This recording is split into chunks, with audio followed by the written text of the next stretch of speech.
Hey, sorry y'all. I had to delete some videos and make some space on my government phone. So, um, yeah. So So I finished that Publix, left. Then I'm back on my wife again. And I'm just like, all right, God, talking to God, just like, where is she? And then what I heard God was saying, well, where do you think she is? And I was like, well, I mean, I don't want to say it, but I feel like she's in a hospital. And I was correct. She was definitely in the hospital. I saw when I was in the midst of trying to download the video, this number tried to call me, and I reverse looked up the number and saw that I was from hospital. I was like, damn. And I was just praying, like, God, I know that it's nothing serious because I don't feel it in my bones. I just know it. I just know it because it's an experience that she's having, and I am chemically connected to her experiences that she has, just like she's chemically connected to mine. So, I knew something was wrong, but I knew it wasn't serious. And I'm just like, just thank you for sparing her. But like, why? Like, why now? Why are we going through this? Like, what is the lesson in this right here? Like, what do we need to learn? What do we need to do? How do we need to maneuver this situation right here? Because this is serious. This is, our body, our health, our life, our flesh, our avatar. We don't play when it comes to our bodies. We may not always do what's right, but we at least balance it with something that is right. 1:44 on the clock. And so we take it very seriously, is ending up in a hospital. So I was like, just thank you for keeping me calm, because there was no way I would be able to get all that stuff done if I was so worried about her. But God was like, she's okay. The crows told me she's okay. Everybody's like, she's okay. She's getting what she needs right now, and that is hydration. And that's okay, because she's in the professional's hands, and everything was going to be all right. So that really soothed me. I really appreciated my ancestors and, God, and God is being there for me through that moment, because I really just could have gone off the deep end, but then that would have left me in the same place where I had business to do and I had, a wife to attend to. So I was asking God, like, what it's all about. What is it all about? Like, what's the lesson in it? And he told me 334. Now, in the past couple of days, I don't know if I said this previously, but I've been having a lesson associated with 334. And basically, that's about distractions. Don't allow the devil to distract you from what you know you're supposed to do. And so I knew that I was supposed to go to Publix to play. And then the most colossal distraction possible happened. The health of my wife is at stake here. And had I not had a connection to God,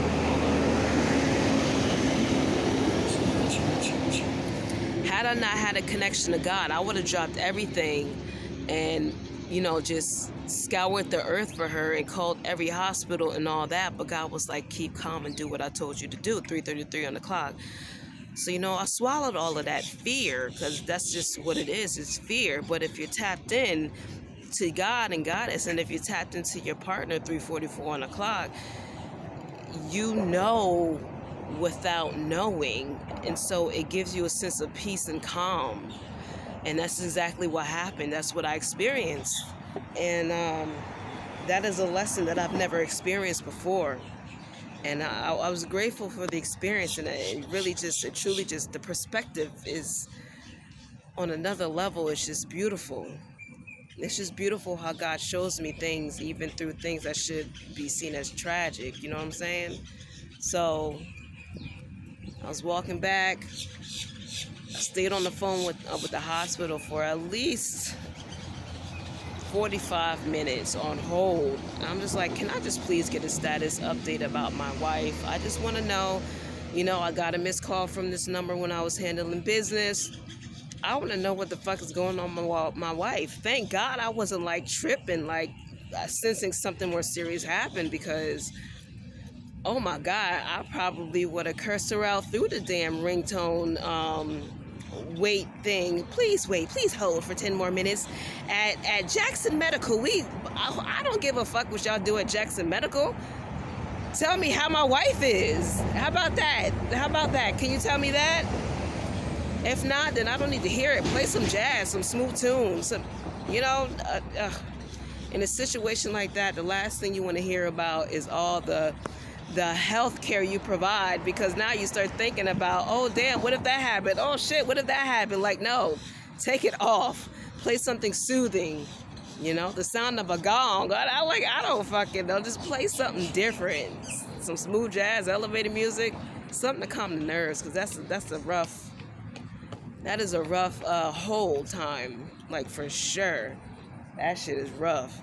Anyway, so stayed on hold all that time just to get a beep, beep, beep, beep. And I saw that my wife was calling me because it looked like the same number that called me previously. So I clicked on, left hold alone, talked to my wife, and she told me what happened and how she was dancing, exercising, and she got dehydrated.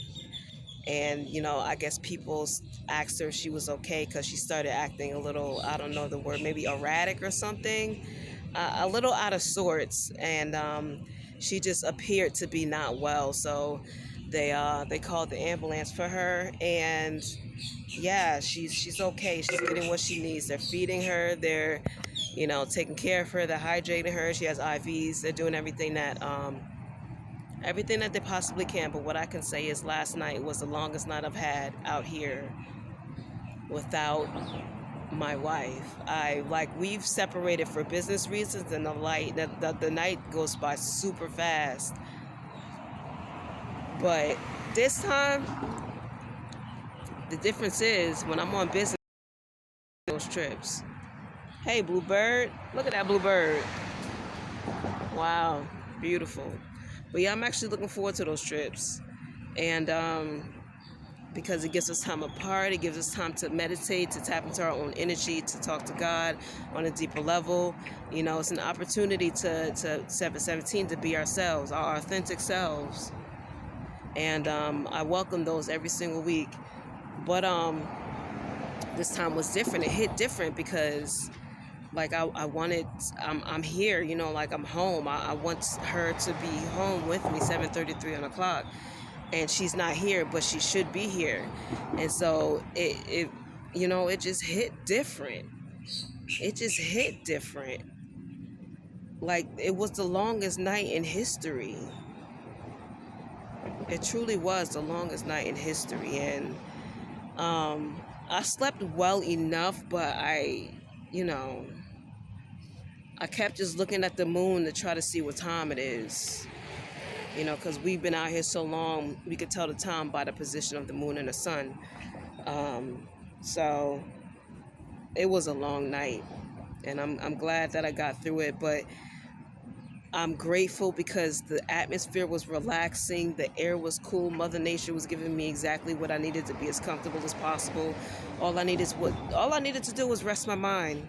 That was my one job, and I did the best that I could to try to find the most amount of peace. But even if you try to calm your mind and soothe your mind, like your body, when you're chemically connected to somebody, your body just knows. Like, your body just up, just like your body knows when a storm's coming. Like the birds, you're just in tune. Your pitchfork is in tune with another person that isn't there, and who is in pain, and who isn't 100% themselves. So that was unsettling. And but we made it through. You see the sun shining on my face. It's a new day. It's the 25th. Merry Christmas in September, harvest season to me and to y'all.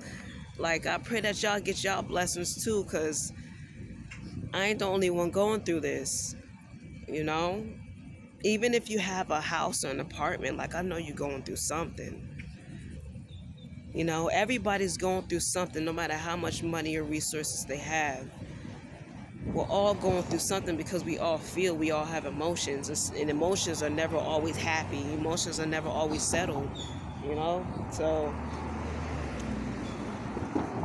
Whether y'all need blessing and healing, or blessing in love and life and happiness and courage, whatever you need a blessing in, I send y'all all blessings to heal and be the best version of yourselves you possibly could be at 10:10 on the clock.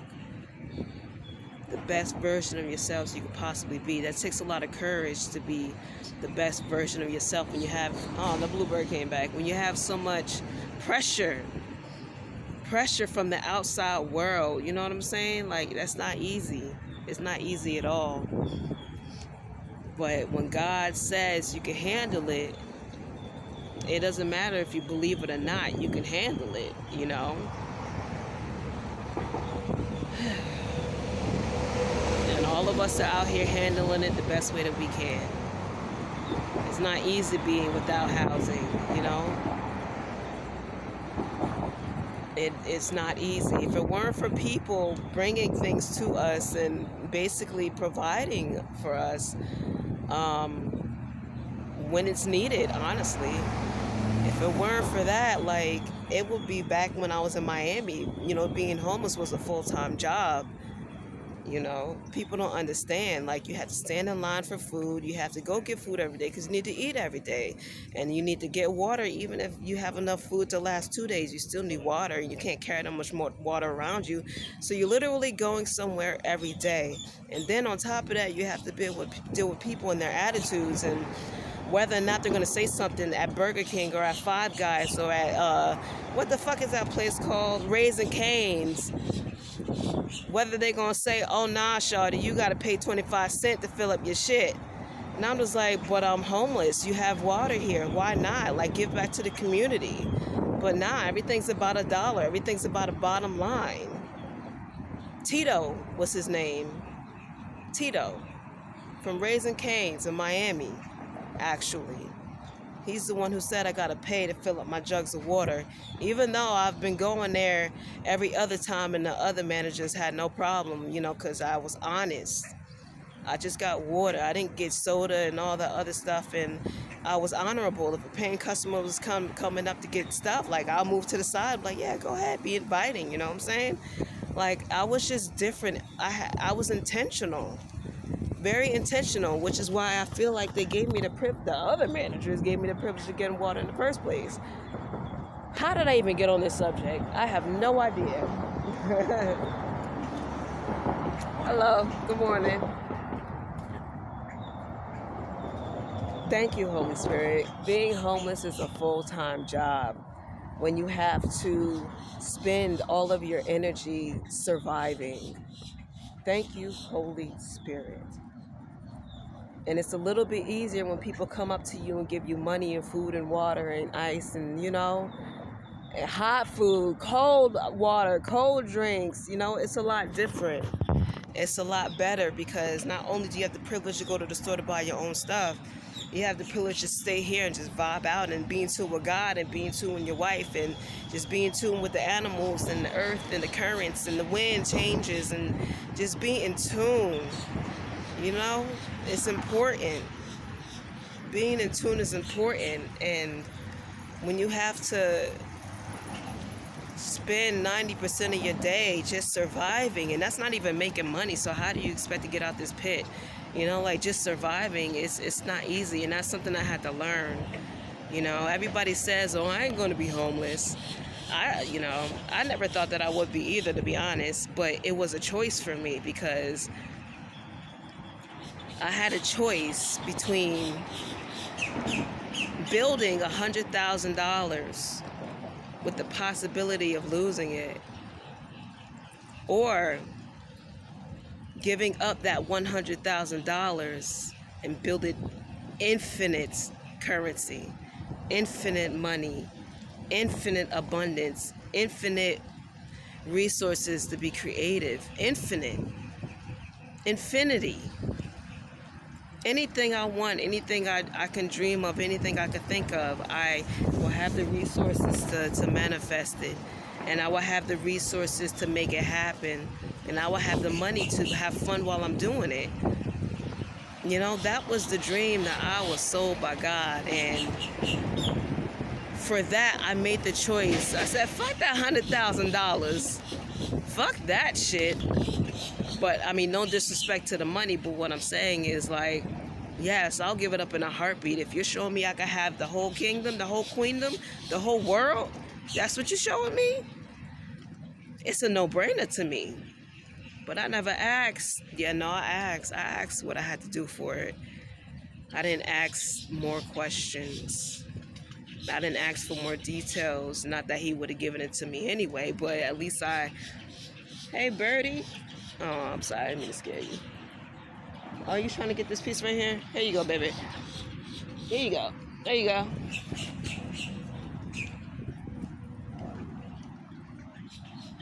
Go ahead. It's okay.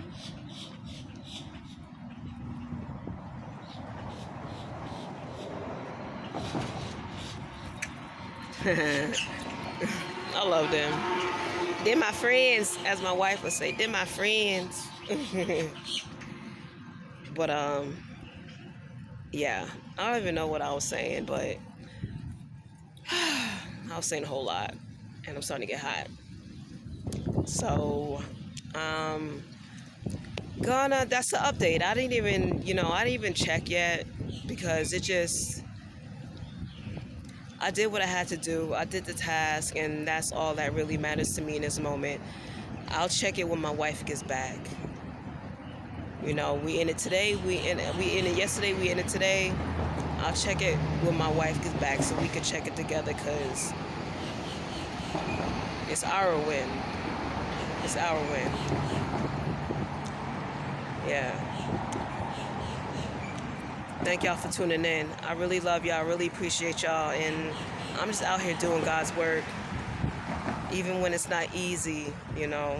I'm just out here doing God's work. And that's all I can do. So, on that note, I appreciate you for tuning in. I appreciate you for joining me in my experience, because, you know, this life is just about experience after experience. And, you know, this is an experience that I'm doing my best to conquer, to thrive, and to be happy, and to have joy in, you know, and have the least amount of hiccups as possible. And when hiccups do happen, you know, I take the higher perspective and keep it rolling and learn a lesson to move faster through this lesson, to move faster through this block, so that we can get to the other side and, you know, get all the rainbows and pots of gold that God promised us. Feel me? Yeah. Again, my name is Dawn Jean-Baptiste Bryant, but God calls me Lion. It's good to see you. I love to meet you. If you see me on the street, say hi. And I'll see y'all in the next video. Peace.